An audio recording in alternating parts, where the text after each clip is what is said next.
आरव को खेत में एक पुरानी लकड़ी की पेटी मिली। उसमें एक तांबे की चाबी और एक कागज था, जिस पर लिखा था, जहां धूप नहीं पहुंचती वहां रेहे छुपते हैं।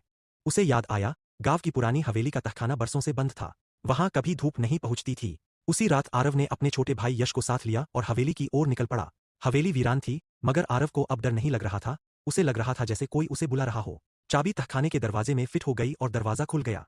सीढ़ियां नीचे जा रही थीं, हवा ठंडी थी और दीवारों पर अजीब चित्र थे। उन्होंने एक कमरा देखा, जिसमें एक पिंजरा, कुछ किताबें और एक छोटी सी खिड़की थी। तभी दरवाजा पीछे से बंद हो गया। यश डर गया, लेकिन आरव ने उसका हाथ थाम लिया। हम साथ हैं, डरो मत। कमरे की दीवार पर आरव को एक चिन्ह दिखा। जब उसने दीवार पर हाथ रखा, तो वो दीवार खुल गई और एक सुरंग सामने आ गई। दोनों उस सुरंग में चले गए। सुरंग के आखिरी छोर पर एक बड़ा कमरा था। वहां बीचों बीच एक मंच पर किताब रखी थी, रेहे ग्रंथ। जैसे ही आरव ने किताब खोली, चारों तरफ रोशनी फैल गई और एक बूढ़ा आदमी प्रकट हुआ। तुम वो पहले बच्चे हो, जिन्होंने डर को पीछे छोड़ा और जिज्ञासा से आगे बढ़े। आप कौन है? यश ने पूछा। मैं इस रेहेसे का रक्षक हूं। ये हवेली कभी ज्ञान का घर थी, पर समय के साथ इसे भुला दिया गया। अब इसे फिर से जगाने की जिम्मेदारी तुम्हारी है।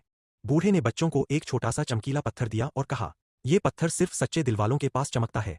ये तुम्हें सच, साहस और समझ का रास्ता दिखाएगा। उसने हवेली का नक्शा और कुछ पुराने कागज बच्चों को दिए और कहा, अब इसे फिर से जीवित करो। गांव को इसका सच बताओ। जब वे बाहर निकले, सूरज की पहली किरणें हवेली की टूटी खिड़कियों से अंदर आ रही थीं। धूप पहली बार तहखाने तक पहुंची थी, जैसे हवेली खुद भी जाग उठी हो। आरव और यश ने गांव के लोगों को सब बताया। गांव वालों ने हवेली की मरम्मत की और वहां एक छोटा पुस्तकालय और बाल ज्ञान केंद्र बनाया गया। अब बच्चे वहां आकर किताबें पढ़ते, पहेलियां हल करते और सीखते थे कि डर के पीछे अक्सर कोई बड़ा सच छिपा होता है। हवेली अब डर की नहीं, ज्ञान और हिम्मत की पहचान बन चुकी थी।